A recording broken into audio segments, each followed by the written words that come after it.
Last class में अपन ने 9.3 start कर दी थी और 9.3 मैंने कुछ फॉर्मूले बता दिए थे। 9.3 में एक कॉन्सेप्ट और बचा हुआ है, वो क्या है? Geometric mean. क्या बचा हुआ है? Geometric mean. इसको बोलते हैं हिंदी में गुणोत्तर माध्य।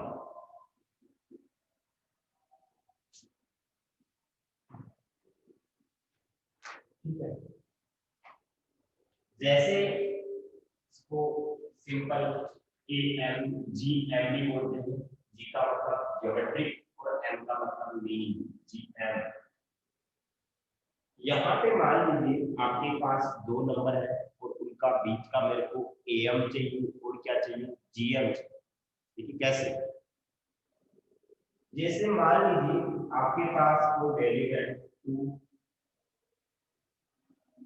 टू वैल्यू है टू, ठीक है, और आपके पास एक है, ठीक है। अगर मेरे को इसके बीच में कोई ज्योमेट्रिक मीन चाहिए, क्या चाहिए? ज्योमेट्रिक मीन चाहिए। तो बताइए कितना है? ज्योमेट्रिक मीन चाहिए यानी कि गुणोत्तर माध्य चाहिए, तो बताइए कितना है? तो रेशियो सेम होना चाहिए। यानी कि अगर मैं ऐसी वैल्यू 4 आएगा, क्योंकि 4 अपॉन 2 इज 2, 8 अपॉन 4 इज 2, 4 आएगा। अगर मान लीजिए मेरे पास ऐसा आ गया, जैसे मान लो यहाँ पे ए स्क्वायर,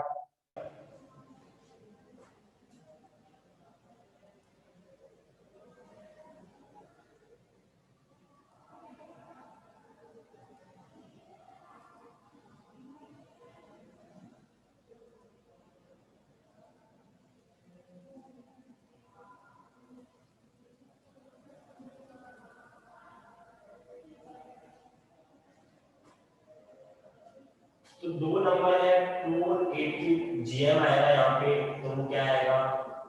4 आएगा। यहाँ पे जीएम कितना आएगा?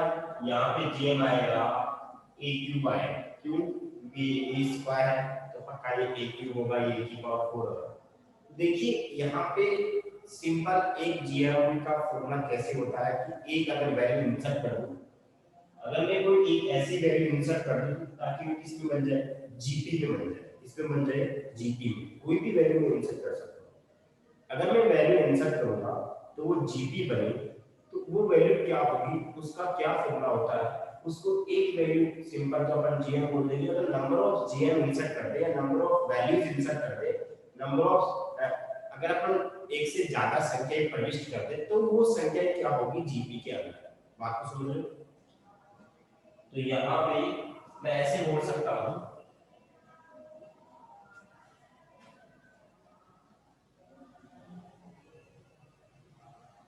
पहला है geometric mean of A and B,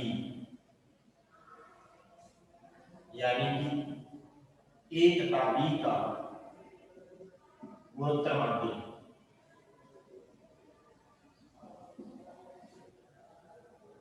वो क्या होता है?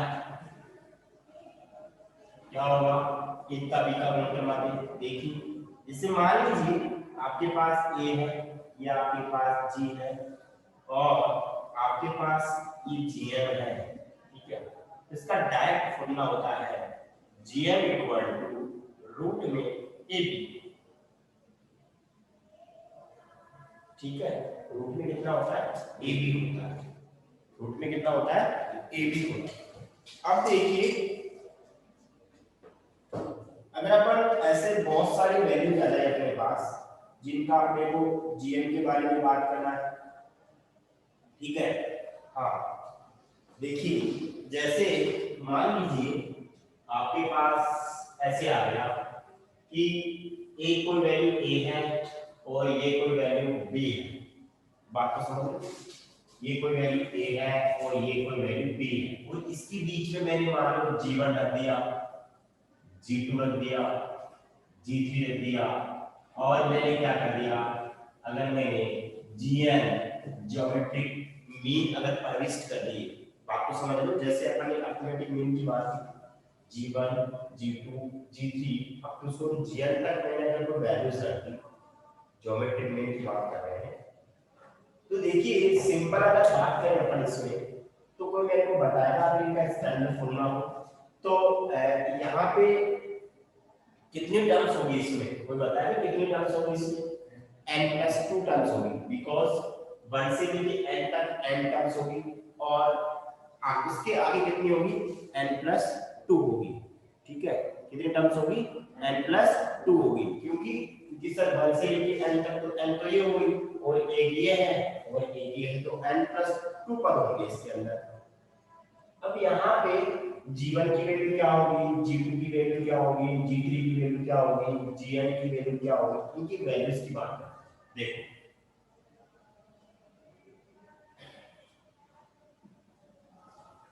यहाँ पे जो G1 होगा वो क्या होगा तो बताया, G1 होगा वो सेकंड टर्म होगी और सेकंड टर्म को क्या बोलते हो?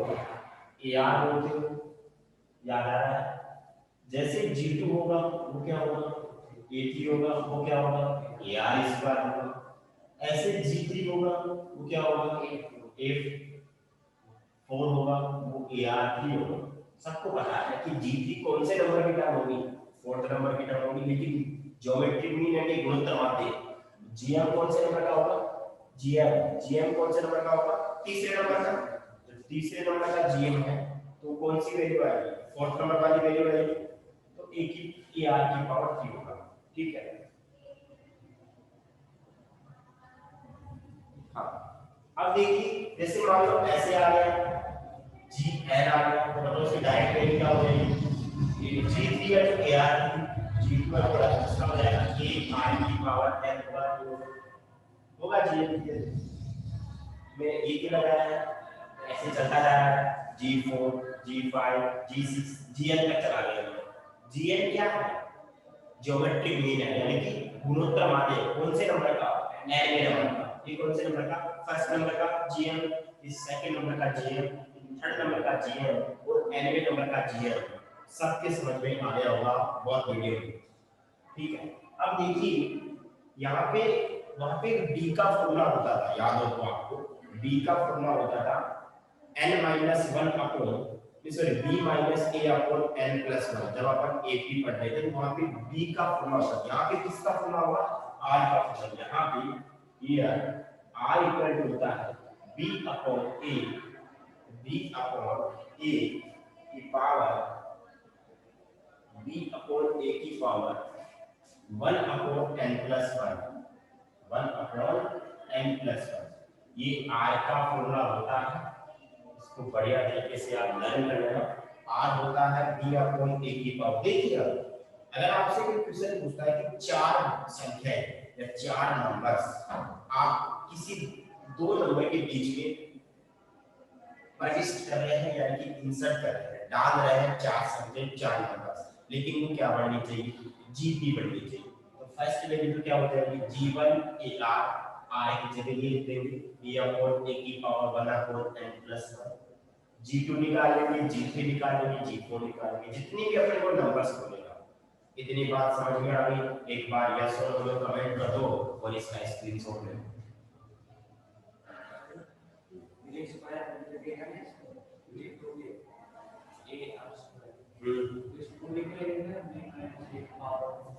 ये वाला हाँ मुझे लगेगा आगे की कोई करेंगे।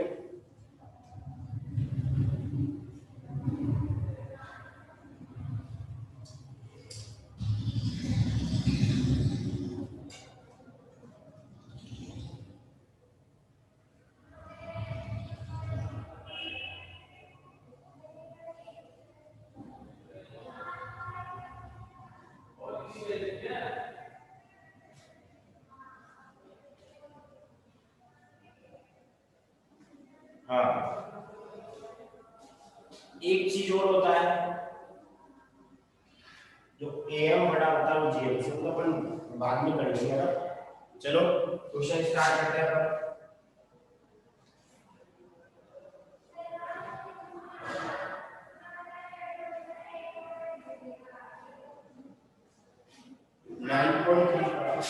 क्वेश्चन नंबर 5 देखिएगा।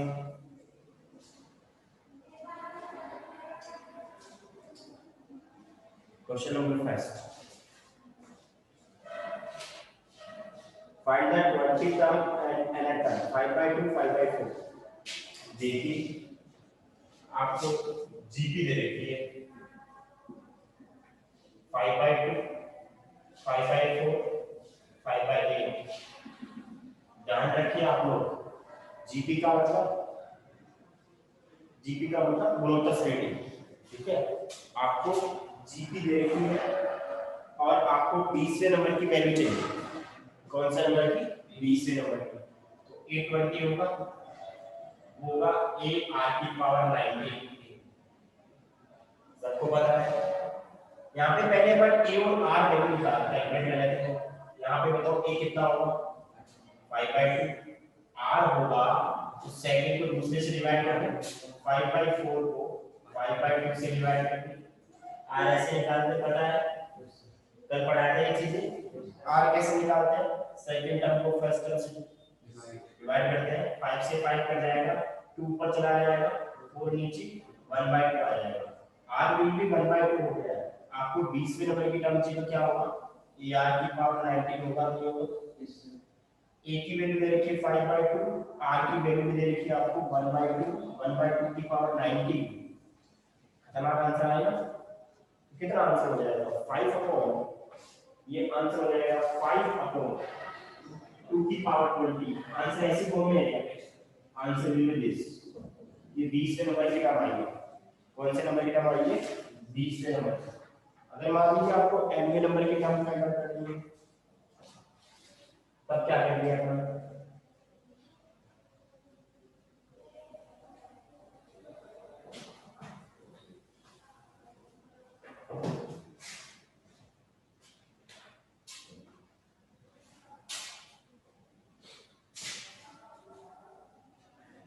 अगर मान लीजिए आपको nवें नंबर की क्या करेंगे? a into r की पावर n minus 1 होगा।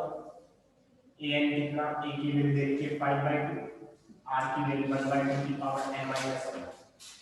कितना हो जाएगा? 5 अपॉन 2 into 2 की पावर n minus 1 होगा। ऐसा क्यों? ठीक है, ऐसा क्यों है? थोड़ा स्मार्ट तरीका सोचना पड़ेगा आपको। 1 की पावर कुछ भी, 1 की पावर कुछ भी वही आता है। 5 ऊपर है, 2 नीचे है, 2 की power n minus 1। Base same है, आधार से हमारे घाते क्या हो जाएगी? ऐड हो जाएगी। पावर क्या हो जाएगी? ऐड हो जाएगी। कितना आ जाएगा? 5।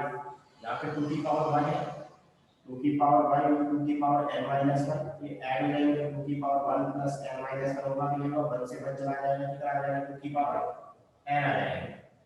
2 की पावर कितना आ जाएगा? n आ जाएगा। तो यहाँ पे क्या हो जाएगा? an हो जाएगा। ठीक है, ये क्या आ गया? an आ गया है। an की वैल्यू आ गई है आपके पास। ठीक है, तो ये फर्स्ट क्वेश्चन खत्म हो गया है। सेकंड क्वेश्चन की बात करते हैं। आपको बार-बार पद याद करना है, r भी दे रखी है और कॉमन रेशियो दे रखा है। ठीक है, देखिए स्टूडेंट्स, क्वेश्चन नंबर सेकंड में आपको करना क्या है? r दे रखा है आपको, r सारा अनुपात दे रखा है 2, कॉमन रेशियो दे रखा है 2। ठीक है, और आपको a 8 दे रखा है, a 8 भी दे रखा है 192, ये 8 दे रखा है 192 दे रखा है। आपको कैलकुलेट करना है 8 12, 12वां पद याद करना है, 12 टर्म का नोट कर लीजिए। बिल्कुल सिंपल है। आपको पता है a n कितना दे रखा है? 192। a r की पावर 7 लिख सकता हूं। अरे a को a r की पावर 7 192। a की वैल्यू नहीं दे रखी, आपको r दे रखा है 2 की पावर 7 192। a कितना आ जाएगा यहां से? 192 अपॉन 2 की पावर 7 कितना होता है? 128, 128 होगा। इसको सोल्व करेंगे अपन, सोल्व कर सकते हैं, 16 से कट जाएगा। ठीक है, 16 से कटेगा ये 1 टाइम्स, और डिलीट करते हैं, चेक करते हैं ना। 16 से कटेगा एक बार और 3 दो बार। इस 16 से कितनी बार कटेगा? 8 बार। तो कितना हो जाएगा? a की वैल्यू 3/2 हो जाएगी। a की वैल्यू 3/2 आ गई। 3 12 फाइंड आउट करने के बाद वो ar की पावर कितना होगा? 11 होगा। ठीक है, अब ar की पावर 11 मतलब 8 12 इक्वल टू a की वैल्यू आपके पास 3/2 और r की वैल्यू आपके पास कितना बराबर 2 2 की पावर 11 1 सा आ जाएगा 3 into 2 की पावर 3 into 2 की पावर 10 ऐसे आंसर है सोल्व करना है।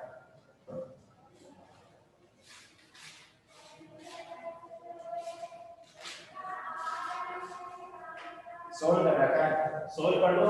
देखिए ये 3 होता है 1024 होता है 1024 होता है इसकी वैल्यू 2 की पावर 10 की वैल्यू 1024 होती है। इसको सोल्व करेंगे कितना आएगा 307 का आंसर।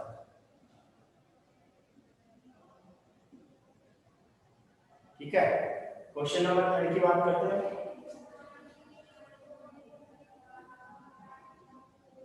आपको फिफ्थ टर्म दे रखी है 8 और 11। ठीक है, क्वेश्चन नंबर 12 में उसमें 3 में आपको क्या क्या दे रखा है, पांचवा पद दिया हुआ है, ये बोलो पांचवा पद कितना दिया हुआ है p p को पांचों को ar की पावर 4 बोल सकते हैं इक्वेशन टेस्ट। ऐसे अपने को क्या दिया हुआ है, आठवां दिया हुआ है, ए 8 दिया हुआ है, वो q है उसको ar की पावर 7 लिख सकते हैं, ये इक्वेशन सेकंड हो जाएगा है। इसका स्क्रीनशॉट ले लो, बहुत छोटा क्वेश्चन है, ज्यादा बड़ा के चलिए स्क्रीनशॉट ले लो इसको।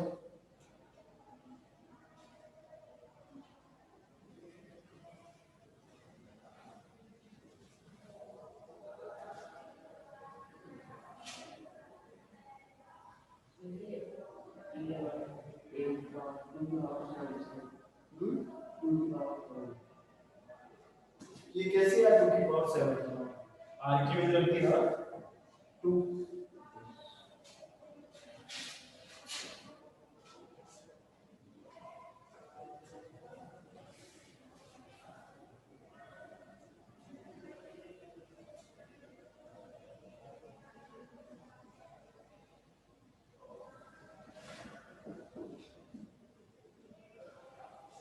अब आपको क्या दिया हुआ है, 8 11 दिया हुआ है आपको। अगर अपन बात करें 8 11 दिया हुआ है, s दिया हुआ है, a 11 का मतलब a r की पावर 10 होगा, वो इक्वल टू s है। ये इक्वेशन कौन सी हो गई, हाइड्रोलिक। अब आपको जो प्रूव करना है उससे भी करना है, prove that q square equal to ps होगा सर,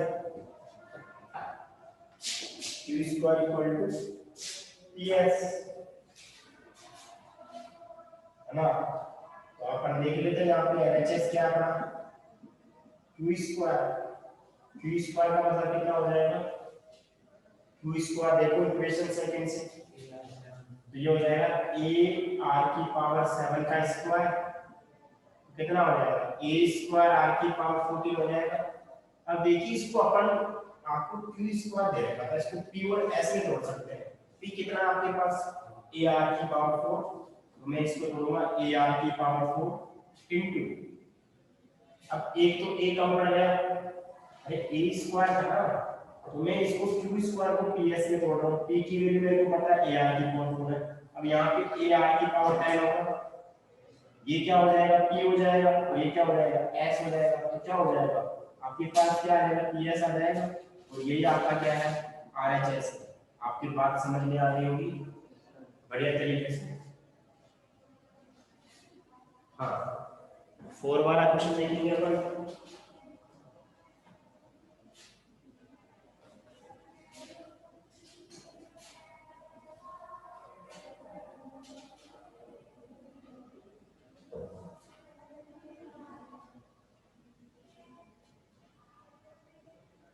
आपको देखिए फोर्थ वाले क्वेश्चन में आपको थोड़ा सा रैंगल्स टाइप का क्वेश्चन दे दिया है। आपको फर्स्ट टर्म दे दी है, आपको पहला टर्म दिया हुआ है a इक्वल टू माइनस का 3, ठीक है, पहला पद दिया हुआ माइनस का 3, और आपको ऐसे बोला है कि जो फोर्थ टर्म है, जो आपकी a4 है, जो चौथा पद है, वो सेकंड पद टर्म का स्क्वायर है। ऐसे बोल रहा है कि आपका जो फोर्थ वाली वैल्यू है, चौथा पद है, यानी कि फोर्थ टर्म है, चौथा पद है वो दूसरे पद का वर्ग के बराबर है, चौथा पद दूसरे पद के वर्ग के बराबर है। इसको इंग्लिश में कैसे बोलेंगे? फोर्थ टर्म है वो सेकंड टर्म का स्क्वायर है। बात समझ में आ गई होगी। अब a4 क्या होता है? ar की पावर 3 होता है, a2 होता है ar और इसका स्क्वायर कर देंगे तो यहां से क्या आएगा? ar की पावर 3 ar स्क्वायर, a से ही कट जाएगा, r क्यूब से r स्क्वायर कट जाएगा, सिंपल r बचेगा, तो r की वैल्यू कितनी आ जाएगी? सिंपल बना दी है। एक सेकंड, ये a स्क्वायर कहां है? ये a स्क्वायर लेना, तो देखो एक तो r यहां बचेगा, एक a यहां बचेगा, तो r की वैल्यू कितनी आ जाएगी? माइनस r की हो जाएगी। a आ गया, r आ गया, पूछा क्या है आपने को? 7 टर्म पूछिए, 7वां टर्म पूछा है, a7 इक्वल टू ar की पावर 6 ये आपको पूछा है। a की वैल्यू -3 और r की वैल्यू -3 की पावर 6। अब देखो एक बार, ये माइनस है तो ये तो माइनस ही रहेगा, लेकिन माइनस की पावर 6 है वो प्लस बन जाएगा, क्योंकि माइनस 6 बार मल्टीप्लाई होगा, माइनस 6 बार मल्टीप्लाई होगा तो वो तो पॉजिटिव बन जाएगा, लेकिन ये क्या है? नेगेटिव है, तो यानी कि जो साइन आएगा, जो चिन्ह आएगा वो तो नेगेटिव का आएगा। अब 3 की पावर कितनी हो जाएगी? एक तो यहाँ पे है और 6 यहाँ पे है, 7 हो जाएगी। अरे बात समझ में आई नहीं है? मैं ऐसे बोल सकता हूँ -3 into 3 की पावर 6, तो आंसर आ जाएगा -3 की पावर 7। 7 क्यों जाएगा? इसको सोल्व कर रखा है, 3 की पावर 7 को भी सोल्व कर लो, 3 की पावर 7 कितना हो जाएगा? या फिर इसको ऐसे लिख लीजिए हो, -3 into 3 की पावर 6, देखो 3 की पावर 6 का मतलब 9 into 9 into 9 लिख सकता हूँ, तो ये कितना हो जाएगा? 2781। कितना हो जाएगा ये?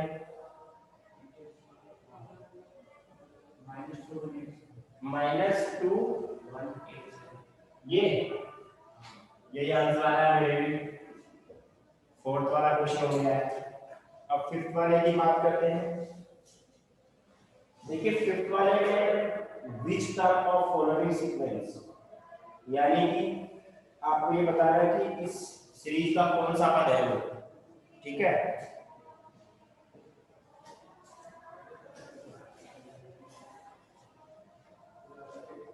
जो फिफ्थ वाले क्वेश्चन में क्या है कि अनुक्रम का कौन सा पद है, वन जो लास्ट में दे रखा है ना, कौन सा पद है अनुक्रम का, कौन सा पद है, कौन सी टर्म है वो, जो लास्ट वाली वैल्यू है वो कौन सी टर्म है। कोई बात नहीं, 2 2 4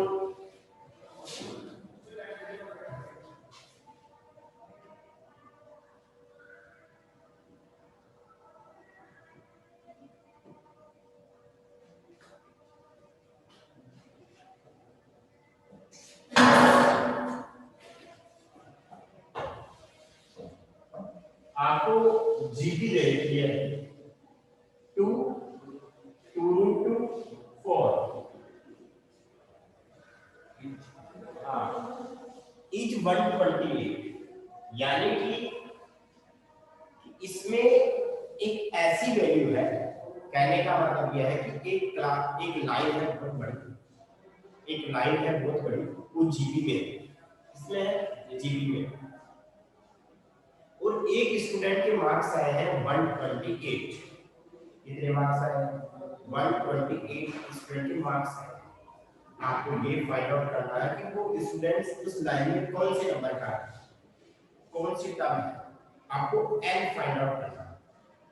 एक लाइन है उसमें बहुत सारे स्टूडेंट है, एक ऐसा स्टूडेंट है जिसके 128 मार्क्स आए, लिखा हुआ उसके अंदर इज 128। क्या मेरी बात समझ में आ रही है? एक बार यस और नो में कमेंट करो। 128 मार्क्स आए तो आपको n की वैल्यू फाइंड आउट करनी है, विच टर्म, कौन सा पद, अनुक्रम का कौन सा पद, ठीक है। तो मेरे को बताएगा 128 किसकी वैल्यू है,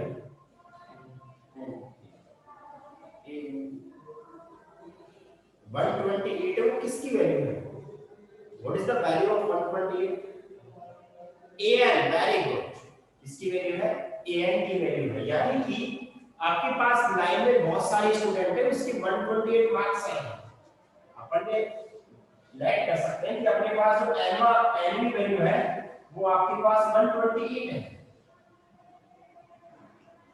अब ये होता है a into r की पावर n माइनस 1 और ये 128 हो जाएगा। a आपको दे रखा है, r क्या है, r की वैल्यू सोल्व करनी पड़ेगी आपको। r की वैल्यू देखिए यहाँ पे कितना पड़ेगा, a कितना यहाँ पे 2 है तो r आएगा 2/2 यानी कि 2 आएगा। और आपको a n दे रखा है 128, a into r की पावर n माइनस 1 128 हो जाएगा।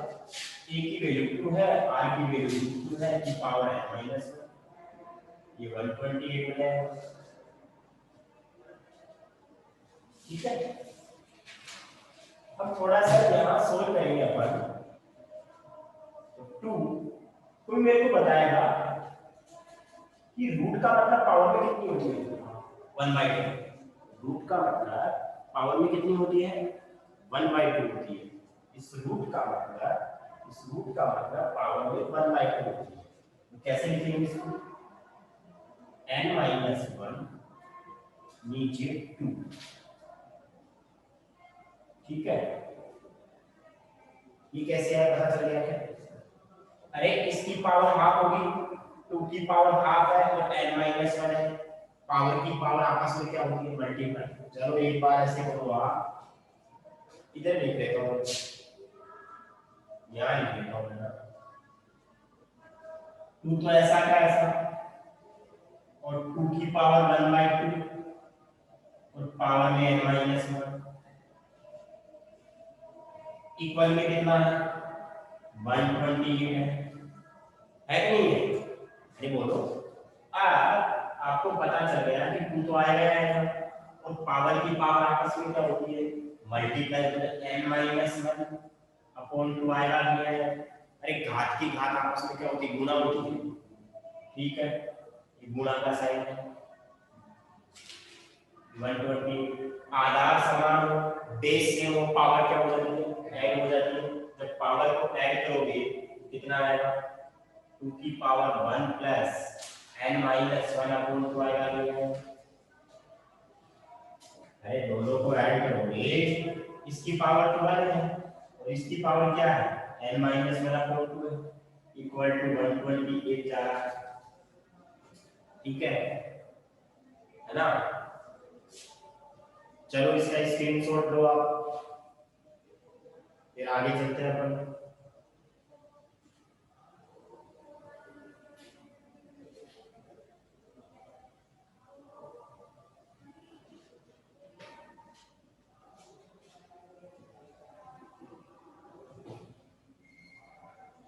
ये इसका फर्स्ट था ना,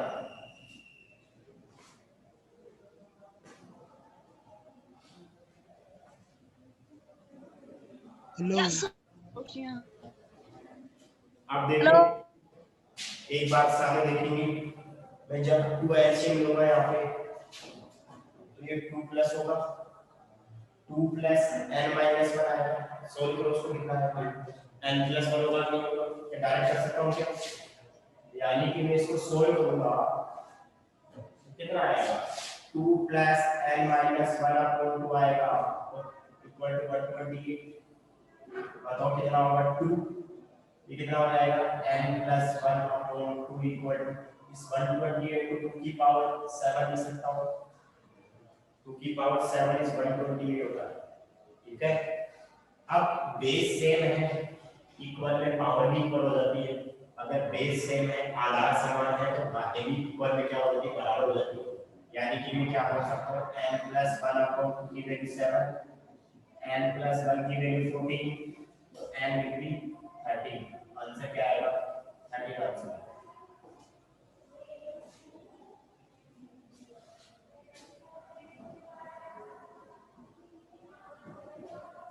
अब आगे चलते हैं सेकंड वाले की, √3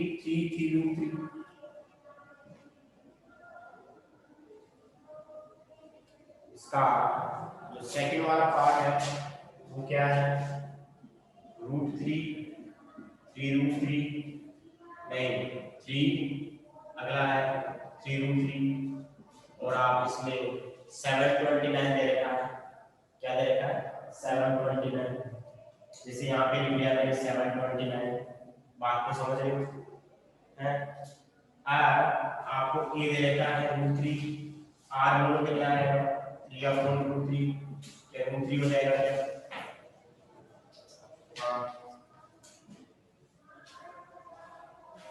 आपको ए अंदर का 729, a into r की पावर n - 1 729, a की वैल्यू 3, r की वैल्यू 3 की पावर n - 1 729। बेस सेम है, पावर क्या होती है? देखो ये सामने बेस सेम है, √3 है पहले तो है कि नहीं है, और इधर भी √3 है, दोनों बेस सेम है, पावर डिवाइड कर दो, इसकी पावर तो 1 है और इसकी पावर क्या है n - 1 है, इक्वल में क्या आएगा 729 आएगा, 1 से 1 कट जाएगा, √3 की पावर क्या आएगा 9 आएगा, 729 आएगा।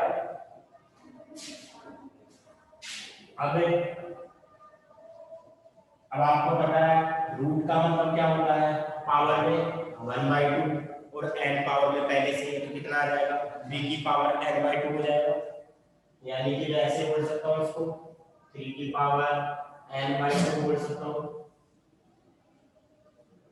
3 की पावर क्या मैं n/2 बोल सकता हूँ, बिल्कुल बोल सकता हूँ। 729 को क्या बोलूंगा, देखिए 729 को हम ब्रेक कर सकते हैं, 729 देखिए 81 into 9 होता है 81, देखना 729 का 81 into 9, 81 को क्या 9 into 9 लिख सकता हूँ, और पहले से 9, ये क्या 3 का स्क्वायर आएगा, ये भी 3 का स्क्वायर, ये भी 3 का स्क्वायर, 2 2 2 6 6, ये की पावर 6 लिख सकता हूँ। तो प्रैक्टिस करने से आपको आ जाएगा, ऐसे कोई प्रॉब्लम नहीं है, आपको आप सीख ही जाओगे मुझे तो। अब आपको पता है बेस इक्वल हो गया तो पावर भी क्या हो जाएगी इक्वल हो जाएगी, ना ये ऐड तो मल्टीप्लाई होता है, n/2 = 6, तो n की वैल्यू कितनी आएगी 12। क्वेश्चन नंबर आपका थर्ड वाला, इसका थर्ड पार्ट 1/3 1/9, आपको जीपी दे रखा है 1/3 1/9 1/27, और आपका जा रहा है बड़ी महंगी है 19683 19 ए बोलो कितना है 1/3, आर भी कितना आएगा, आर कितना आएगा, आर भी वही आएगा 1/9 अपॉन 1/3, आर आ गया 1/3, ए एन दे रखा है 19683, ठीक है। ए एन क्या होता है वही ए एन तो वही होता है a into r की पावर n - 1 19683, a 1/3 है, r भी 1/3 है, n - 1। अब देखिए थोड़ा सा यहाँ पे थोड़ा दिमाग लगाना पड़ेगा। आप मेरे को बताओ 729 था, इसको मैं 9 से मल्टीप्लाई करके चेक करता हूँ,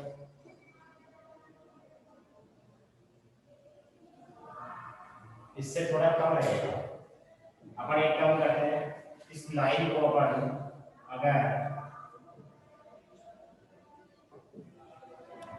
देखो देखो 9 स्क्वायर ये आ गया। अब देखिए आपको पता है कि यहाँ पे 3 में आ रही फॉर्म, देखा एक बार 19683, क्या बेस सेम है, ये क्या बेस सेम है, क्या पावर ऐड हो जाएगी, कितना आएगा 1/3 की पावर 1 प्लस n - 1, -1 से +1 कैंसिल जाएगा, 1/3 की पावर n आएगा इक्वल टू 19683 आएगा। 1 की पावर तो कुछ भी हो कोई फर्क नहीं पड़ेगा, चलो लिख लो ऐसे कोई दिक्कत नहीं। अब देखो आपको पता है कि 1 की पावर से तो कोई फर्क नहीं पड़ने वाला, 3 की पावर चेक करना पड़ेगा, आपको 1/3 लिखना पड़ेगा इसको। अब कैसे लिखे सर इसको, देखिए 729 तक तो अपना आ गए, अब आपको पता, अगर मैं इसको 9 से 4 मल्टीप्लाई कर दूं तो ये 81, यानी लास्ट वाला डिजिट क्या आएगा, लास्ट वाला अंक 1 आएगा, अरे बनाएगा तो नहीं आएगा, लेकिन यहाँ पे कितना है 3 है। बात को समझ लो, अगर मैं इसको 9 से मल्टीप्लाई करूं तो 1 आएगा, लेकिन यहाँ पे लास्ट का डिजिट क्या है 3 है, तो मैं क्या करता हूँ 27 से मल्टीप्लाई करता हूँ। जैसे मैं 27 से करूंगा तो सोल्व हो जाएगा 9 को 7 से, हाँ देखिए 729 था, 729 वो तो 9 3 की पावर कितना था 6 था, और 27 3 की पावर 3 था, तो 3 की पावर कितना हो जाएगा 9 हो जाएगा, कितना हो जाएगा 9 हो जाएगा। तो यहाँ पे n की वैल्यू क्या आ जाएगी 9। स्क्रीनशॉट ले लो, टाइम आउट हो गया,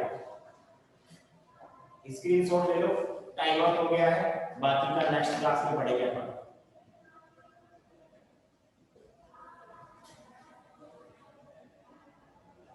thank you so much, thank you.